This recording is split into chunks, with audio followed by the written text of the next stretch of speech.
السلام علیکم ناظرین کرام، شروع کرتی ہوں اللہ تعالیٰ کے بابرکت نام سے جو بڑا مہربان اور نہایت رحم والا ہے۔ تو اللہ تعالیٰ نے حضرت ابراہیم علیہ السلام سے کہا کہ وہ کیا مانگتے ہیں۔ انہوں نے کہا کہ اے اللہ، آپ کی ادنا مخلوق مچھر کو مانگتا ہوں۔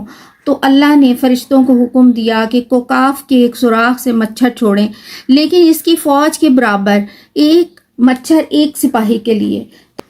تب تمام مچھر بادل کی طرح نمرود کی لشکرگاہ پر پہنچ گئے اور تمام سپاہیوں کو کھانا شروع کیا۔ ان کے سر دماغ پر اتنی ٹھونگے ماری اور حتیٰ کہ ان کی ہڈیاں تک کھا گئے۔ یہ صورتحال دیکھ کر نمرود بھاگ کھڑا ہوا، مگر ایک لنگڑے مچھر نے جو ہر طرح سے نامکمل تھا، ناک کے راستے اس کے دماغ میں گھس گیا۔ اب جب اس کے سر پر جوتے یا ڈنڈا مارا جاتا تو مچھر کچھ دیر رک جاتا تو اسے آرام ہوتا، اور اب مسلسل اس کے دماغ پر ڈنڈا برسایا جانے لگا۔ حضرت ابراہیم علیہ السلام نے پھر بھی اللہ کی دعوت دی، مگر اس نے مسلسل انکار کیا۔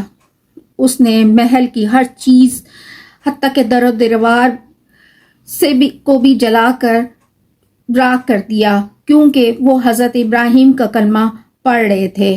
حتیٰ کہ اس کے جسم کے لباس نے بھی کلمہ پڑھا، مگر اس نے اسے بھی اتار کر جلا دیا اور اپنا انکار نہ چھوڑا۔ ملازم مسلسل اس کے سر پر ڈنڈا برساتا رہا۔